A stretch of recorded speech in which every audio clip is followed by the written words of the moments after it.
Let me tell you about the time I met my husband, Aaron.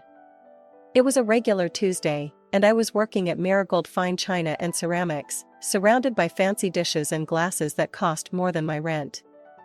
The bell above the door jingled, and in walked a guy who seemed pretty out of place with his casual jeans and a t-shirt that looked like he might have worn it to a concert or something. "Hey, need a hand finding something?" I asked, tucking a strand of hair behind my ear as I approached him.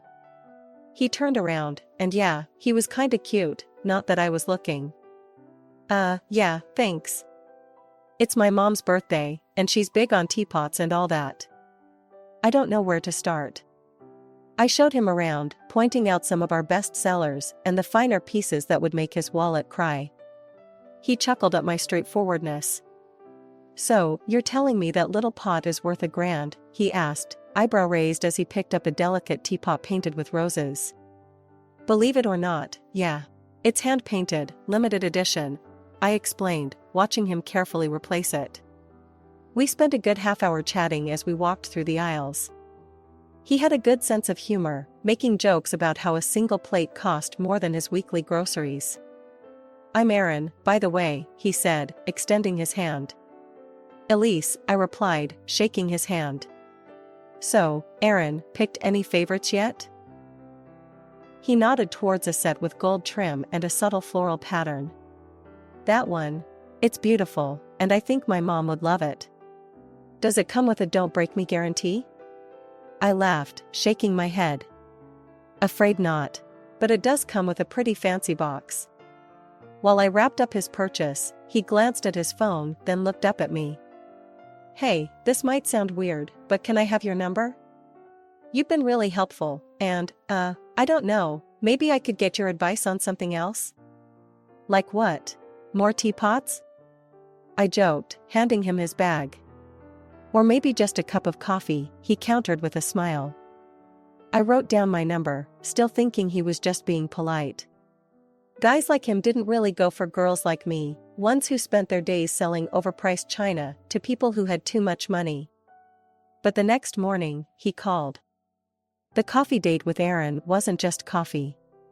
Turned out, the guy had a knack for making me laugh, and before we knew it, we were grabbing dinner instead of just a caffeine fix.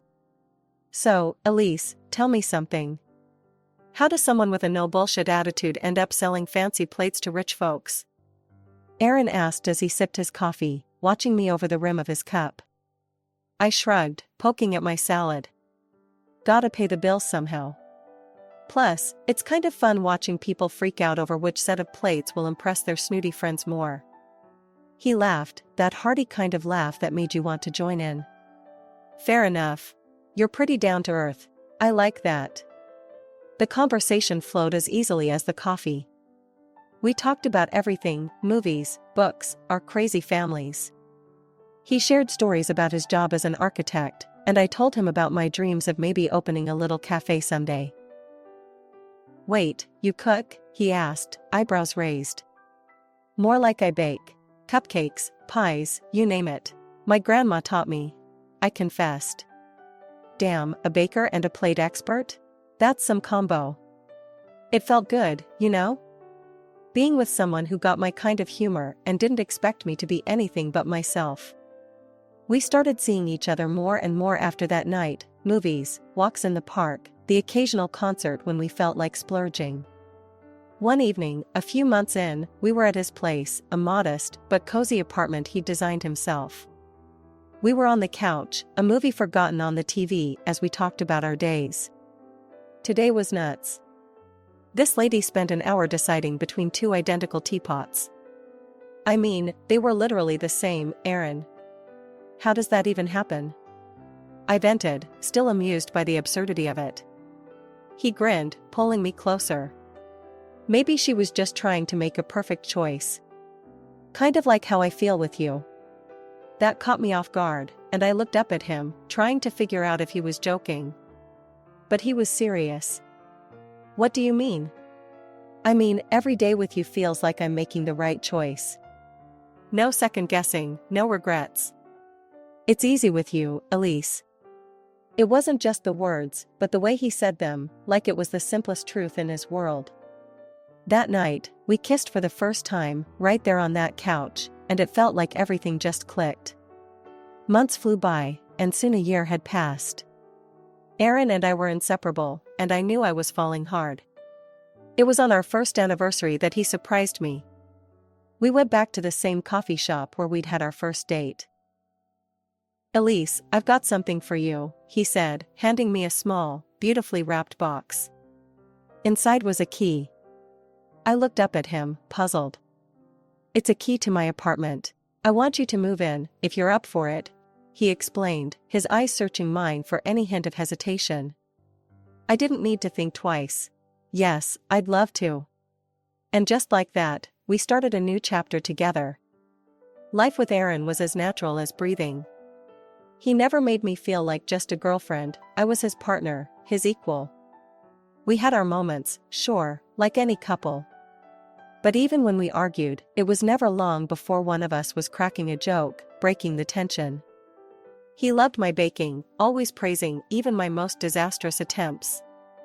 "Elise, you could burn water, and I'd still eat it," he'd tease, and I'd throw a dish towel at him, laughing. That's how it was with us. No pretenses, no drama, just two people who got each other, building a life together one day at a time. When Aaron proposed, it was simple, no big dramatic gesture, just us on the couch with a ring and him saying, "So, you want to make this official or what?" I laughed and said yes, 100 times yes. The wedding planning flew by, thanks mostly to his mom, Judy, who was a saint. She helped me pick out the dress, the flowers, everything. Aaron's dad, Mike, was seriously ill with cancer, but he was hell-bent on being there. "Wouldn't miss seeing you in that dress for the world," he joked with a wink that made me blush and laugh. The big day was a blur of smiles and tears. Mike, pale but smiling, managed to make it. Every moment felt like something out of a dream, except for Aaron's sister, Claire. She was there, all right, dressed to the nines, and looking like she'd rather be anywhere else. During the reception, I caught her eye, and she just rolled hers, whispering something to her husband who looked just as uncomfortable. It stung, but I wasn't about to let her ruin my day. After the wedding, things settled down. Or at least, they should have. I got on famously with Judy. We'd go shopping, walk around the neighborhood, or I'd just come over and help her around the house. It was during one of these days that Claire's true colors showed even brighter. One evening, we were all at Judy's for dinner. The house smelled like roast beef and the laughter was plenty, except from Claire, who seemed to have her nose turned up at everything. "Elise, dear, can you pass the salt?" Judy asked, her smile warm. As I reached over, Claire muttered loud enough for just me to hear. "Still playing the doting daughter-in-law? Trying to butter her up for the will, are you?" I paused, my hand mid-air, then passed the salt to Judy. "I'm just here to help, Claire. You should try it sometime." She scoffed, sipping her wine. "I don't need to try anything. I'm not the one who came from a little shop, trying to play high society." Her words were like a slap, but I bit back the anger. Aaron squeezed my knee under the table, his way of saying he was there for me. Later, when Judy went to bed, Aaron confronted Claire. "What's your problem with Elise? She's done nothing but good for Mom." Claire's face hardened. "You're blind, Aaron. She's here for what she can get. That's what these people do." "These people?" I snapped, unable to hold back. "You mean people who work for a living?" "Yeah, I was a saleswoman. So what? At least I'm not pretending to be something I'm not." Aaron stood up, his chair scraping back. "That's enough, Claire. If you can't be civil, maybe you shouldn't come around as much." Claire stormed out, her husband trailing behind her, throwing apologetic glances our way. Aaron and I cleaned up in silence. The next few months were tough. Mike's health declined rapidly. Despite the strain and sorrow, I tried to be there for Judy as much as I could. Mike passed away quietly one night, leaving us all a bit emptier. Aaron took it hard, and I did my best to support him, to be his rock. Claire, who'd been absent more often than not, suddenly turned up again, her eyes scanning the house like she was taking inventory. At Mike's funeral, she was tearful, playing the part of the grieving daughter, but her tears seemed as hollow as her previous accusations against me. A few weeks after Mike passed, Judy decided it was time to settle his affairs once and for all. She invited us all to dinner. As we sat around the dining table, the air thick with anticipation, Judy cleared her throat and unfolded a stack of papers. "I've got Mike's will here," Judy announced, her voice steady but soft. "He had some specific wishes about how things should be handled." Judy continued, "Half of everything goes to me, as we expected. The other half will be divided among Mike's future grandchildren." She paused, looking over her glasses. "And the firstborn grandson will receive a bonus of $200,000. Claire was practically vibrating in her seat. "Well, I guess that sets our priorities, huh?" she said, half joking but with a greed I hadn't seen so openly before. "Let's not make hasty decisions," her husband muttered, but Claire was already on a roll. "This means we start trying seriously, babe. It's important," she insisted, her voice tinged with desperation that didn't suit the dinner table. From then on, Claire's obsession with conceiving became the focal point of her life. Every family gathering, she'd update us on their progress, or lack thereof, with a frankness that bordered on uncomfortable. "We've been to 3 specialists this month alone," Claire complained one evening as we all tried to enjoy a quiet dinner. "Do you have any idea how much this is costing us?" Her fixation deepened when they moved on to artificial insemination. The hormonal treatments took a toll on her, physically and emotionally. She gained weight, which only fueled her frustration and desperation. Her struggles cast a shadow over our family meetings. Claire's obsession with getting pregnant overshadowed even simple conversations. It got to the point where I found excuses not to attend gatherings, especially if I knew she'd be there in one of her moods. Aaron tried to stay neutral, but even he was wearing thin. "She's my sister, but I can't deal with this every time we see them," he confessed one night as we lay in bed, staring at the ceiling. "I know, love. Maybe give her some space? She's got a lot on her plate right now with all the treatments and pressure," I suggested, though I felt for Claire, her behavior made it hard to be around her. As time wore on, Claire's single-minded pursuit of motherhood began to isolate her, even from those who wanted to support her. All we could do was watch and wait, hoping that something would give, for better or worse. The day Claire announced her pregnancy should have been purely joyful. "I'm pregnant," she declared during a family brunch, her eyes scanning the table for our reactions. Aaron and I offered our genuine congratulations. "That's great news, Claire. Really happy for you guys," Aaron said, passing her a smile across the table. I nodded in agreement, trying to add warmth to the tense air. Despite our attempts at keeping things friendly, Claire seemed to brew a storm inside her, always ready to snap. Her mood swings were wild, and every small thing set her off. The family tiptoed around her, but I bore the brunt of her sharp tongue more than anyone else. I learned to keep my distance, but that was about to become harder. One morning, feeling unusually queasy, I took a pregnancy test. The positive result left me stunned and elated. I shared the news with Aaron, who was over the moon. "We're going to have a baby," I whispered, and we held each other, lost in our little bubble. We decided to share the news with Judy first, hoping for a moment of happiness amid the ongoing tensions. Walking into Judy's house, hand in hand, we found not only Judy but also Claire, who'd apparently come over earlier. "Mom, Elise has something to tell you," Aaron began, his voice filled with pride. I smiled, a bit nervous about Claire's presence. "I'm pregnant, Judy.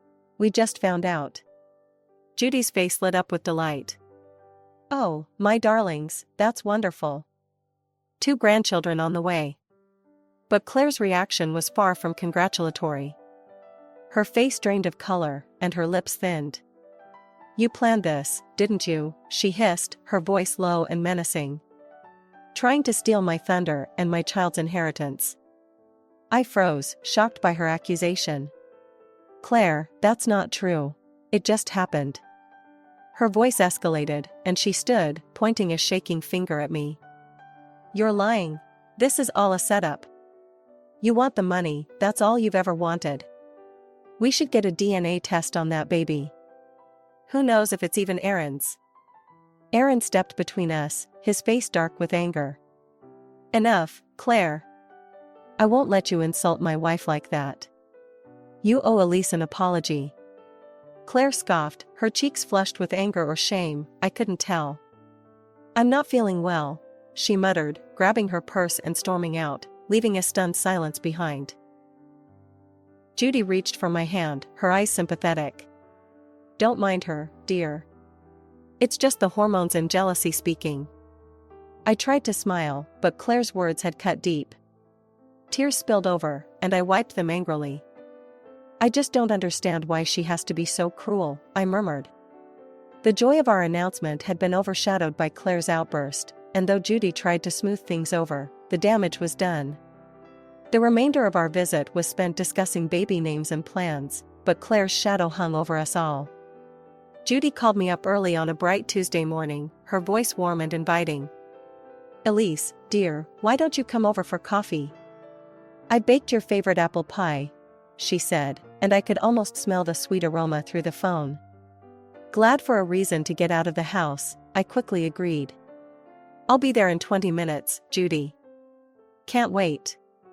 When I arrived, the house smelled heavenly, and Judy greeted me with a hug. Inside, to my surprise, Claire was there too, looking unusually quiet and almost shy.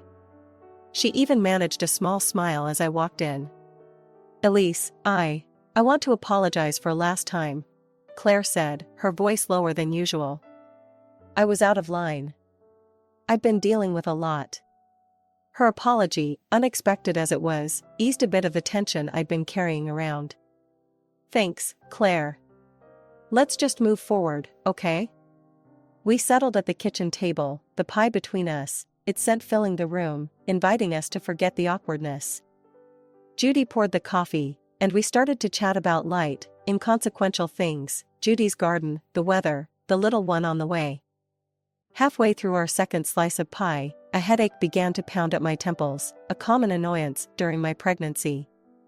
I must have winced, because Judy immediately noticed. You okay, dear? You look a bit pale. Just a headache, nothing new these days, I replied, trying to brush it off with a smile. Oh, I have just the thing, Judy said, rising from her seat. I have some headache medicine that's safe for pregnancy. Claire, honey, could you fetch it? It's in the medicine cabinet. Claire nodded and left to retrieve it, returning moments later with a pill and a glass of water. Here you go, Elise. This should help. I thanked her, swallowing the pill without a second thought, trusting Judy to know what was safe.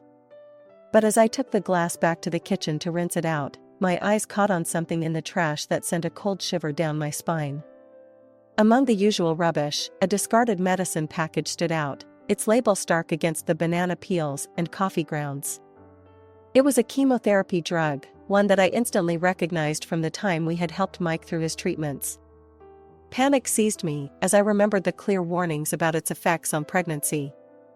Dropping the glass in the sink, I grabbed my phone and dialed 911. The operator picked up immediately, and I quickly explained what had happened. Ma'am, you need to try to purge that from your system immediately. Drink water and try to induce vomiting, the dispatcher instructed urgently. I turned the tap on full blast, gulping down glass after glass of water before kneeling in front of the toilet. As I forced myself to vomit, tears mixed with fear and betrayal stung my eyes. What was going on? How had this happened? My head was spinning, not just from the physical effort, but from the shock and betrayal I felt swirling inside me. When I finally managed to stagger out of the bathroom, the sight of Judy and Claire standing there, pale and confused, only intensified my feelings of unease. What on earth is going on, Elise? Judy's voice was filled with worry. Claire, on the other hand, looked like she was seeing a ghost, her face drained of all color. I found something in the trash, I managed to say between gasps. It was Mike's chemotherapy drugs. Claire, did you give me those? Before Claire could respond, I heard sirens outside. The EMTs burst through the door, their presence a small comfort in the chaos. As they started to check on me, I dialed Aaron's number with trembling fingers. "Aaron, I need you here," I choked out as soon as he answered. He was at my side within minutes, his face etched with concern. "What happened?" he demanded, looking from me to his sister and mother. I think Claire gave me something dangerous. Not just a headache pill. I found the chemo meds in the trash right after taking what she gave me, I explained hurriedly. Claire's reaction was immediate and defensive. "You're being dramatic, Elise. I just gave you what Mom told me to. Why would I do something to hurt you?" But her words didn't sit right with anyone, not with the evidence of the discarded medication packaging that was strictly for cancer treatment. Judy, struggling to keep up, finally said, "I told her to give you paracetamol, I swear." "Claire, please tell me you didn't. Why are we even discussing this? She's just trying to get attention."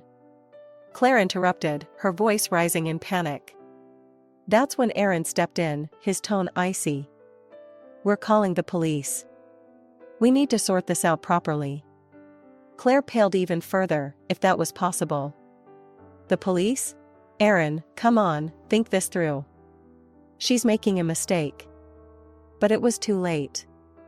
Aaron had already dialed, and within moments, the police arrived, adding another layer of seriousness to the situation. They listened to our accounts, their expressions grim. "Ma'am, we'll need to take that package of medicine for fingerprints," one of the officers said after I pointed out the trash where I had seen the discarded drugs. Claire seemed to shrink with every word the police said, her earlier bravado draining away as quickly as her color. Meanwhile, the ambulance team decided I needed to be at the hospital for a thorough checkup and possibly more treatments to ensure no residue of the harmful drug was left in my system. It was a surreal couple of days following the hospital scare. Sitting in the living room, still trying to wrap my mind around the recent events, the phone rang. Aaron answered it, his face tightening as he listened. When he hung up, he looked at me with a mix of relief and sorrow. "They arrested Claire," he said quietly. "Her fingerprints were all over the medication package." I felt a chill run down my spine. "What did she say?" "She claimed she'd touched those meds before, just moving them around in Dad's room," Aaron continued, rubbing his forehead in frustration. "But Mom told the police that wasn't possible. She said those meds were kept in a locked cabinet ever since Dad got sicker. Claire never had access until that day." A few days later, we found ourselves in a courtroom, the air thick with tension. Claire looked pale, her eyes darting around nervously. During the trial, the truth spilled out in the ugliest of ways. Under the pressure, Claire confessed. She admitted to trying to harm our unborn child to ensure her position in the inheritance queue. The courtroom was in shock. To make matters even more shocking, it emerged that Claire wasn't even pregnant. She had fooled everyone with a prosthetic belly, plotting to eventually adopt a child from another state to pass off as her own. Her deception ran deep, and even her husband was kept in the dark, told that their non-existent intimate life during her pregnancy was to protect the baby. Thankfully, the doctors confirmed that my quick actions had prevented any harm to our baby. Claire was found guilty and sentenced to 3 years in prison. Judy, with tears in her eyes, requested the court to adjust Mike's will, cutting Claire out completely. The judge agreed, and just like that, Claire's ties to her father's legacy were severed. Her husband, unable to stomach her betrayal, filed for divorce. Even Judy, who had always tried to see the best in her daughter, couldn't find it in herself to forgive Claire's actions. Months later, our lives took a happier turn. I gave birth to a healthy, beautiful boy, who had my eyes and Aaron's smile. He was our miracle after a storm, a sign that life could indeed be beautiful. According to Mike's will, he received the promised $200,000, which we decided to save for his education. One morning, sitting back, I watched our son play, his laughter filling the room, a stark contrast to the darkness we had faced. Aaron wrapped his arms around us, a silent vow that as long as we were together, nothing could break us. "Everything ended well, didn't it?" I murmured, leaning back against him. It did, he confirmed, kissing the top of my head. It really did. And in that moment, I knew that no matter what came our way, the love of our little family would always be our strength. We had weathered the storm, and now it was time to enjoy the calm.